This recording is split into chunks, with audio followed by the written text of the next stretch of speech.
When should you, as the seller, reach out to a realtor?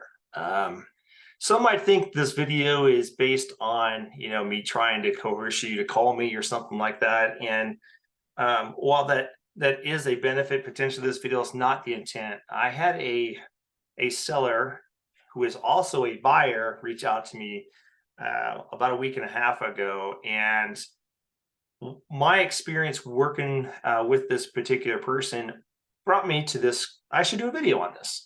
And it's mostly because most consumers don't have any idea why or when they should contact an agent and when does it benefit them. And so I thought I'd do a video on it to try and enlighten you a little bit. So when you're selling a house, my recommendation would be reach out to an agent as soon as possible. Have a conversation with them. Get the ball rolling. At least start interviewing some agents. Started talking to them. Some of them are going to be aggressive with marketing. Some of them aren't. My brand here, we're not overly aggressive. I don't call you. I email you. Might text you from time to time, but I try not to blow up your email box or harass you in any way. What I want to do is just give you advice. I've got a lot of years of experience here, and the more we know, the sooner we know it, the better we can dial in our advice and not surprise you. This particular seller, who again was also a buyer, was kind of surprised because they reached out to me initially because they wanted to see a condo that they want to buy here in Colorado Springs. Well, that's kind of getting the cart in front of the horse because um, their particular situation is they want to sell their current condo and pay cash for the new one. Well, it's kind of hard to go shopping when you don't have any money. And in addition to that, you need to, the state of Colorado requires realtors to do some contracts and forms with sellers and buyers before we can really advise you. Realtors are designated in the state of Colorado to practice real estate law in a very small box. And we're not attorneys. We're not even equal to attorneys, but they're allowing us to do this work in this very confined box. And as part of that, some of the things that we do have comes from the real estate law side, where the state of Colorado doesn't want a realtor giving consumer advice until the consumer is properly advised as to what their options are, what kind of realtors are out there, because the realtor can represent a consumer in different ways. And they want the consumer to fully understand that. And they want us to have this discussion with you and get it documented before you tell us anything confidential. What is confidential in real estate? Text message. Why you're moving, you know, how much money you got, those kind of things, why you're selling. All of those could be potentially used against you. So one of the ways to think of a realtor is that we are an attorney in a way. And would you want the opposing attorney knowing what your motivation and options are? No.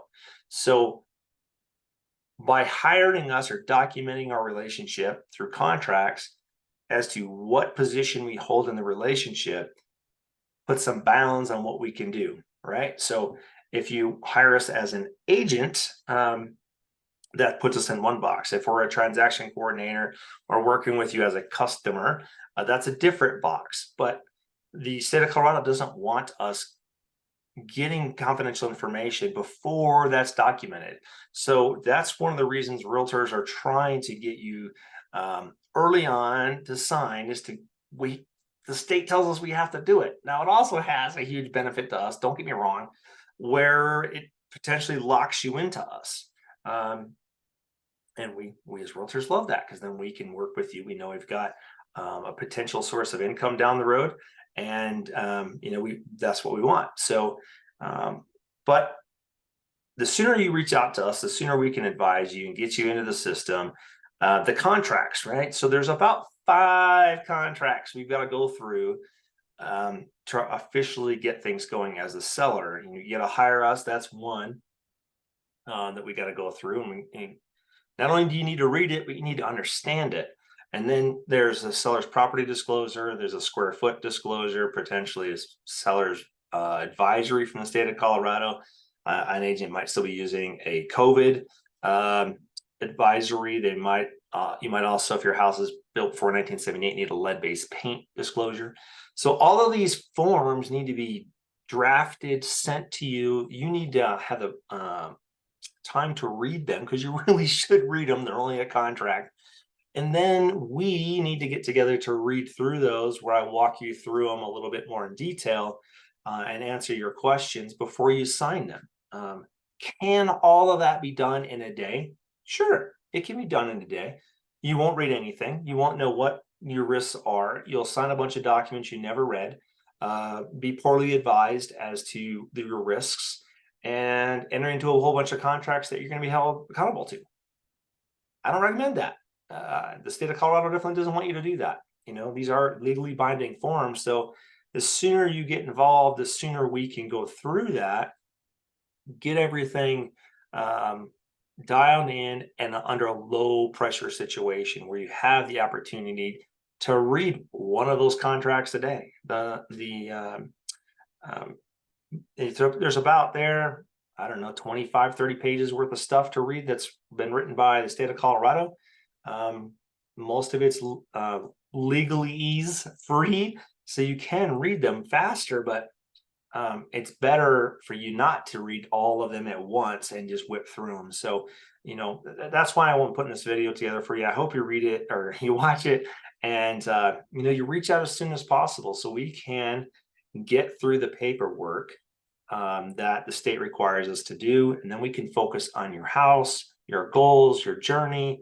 You know, if we happen to be representing you as a buyer, which doesn't happen very often, then you know, we can get to work on that. If you're moving out of state, we can work on finding a referral agent for you somewhere, and identifying a great agent that has similar beliefs that we do, and you know, is highly rated, so they can work with you and get that next house wherever you're going to. So while again, all that can be done in a couple days, man, it's not fun for you. I promise you. As an agent, we can do it. We know the forms, we know the contracts, we can crank them out, we can send them to you. But that's not the best legal advice for anyone to be giving you, and it's definitely not the right approach to be taking when you're doing contracts. So you know, pumping the brakes a little bit, going through them slowly, having the opportunity to read them, I think is imperative for you. And then time for us to go through them together, so you fully and completely understand what you're signing before you sign them. So yeah, reach out to us if you have questions. You're thinking about real estate, it's okay. You can reach out to us, even if you just play with the idea. I don't bite. I like talking to people and helping them out and giving them some guidance. You know, you can find us at homes719.com, and you know, build a search, whatever you want to do. And again, we don't try to harass you, but we definitely want to make sure you have good representation, so you're getting good solid advice for you. All right, thanks for watching, and look at some other videos there for sellers. There's a whole bunch of them out there, and if you don't find the one you want about something, maybe ask me and I'll see if I can create one for you. Thanks for watching. Wish you the best.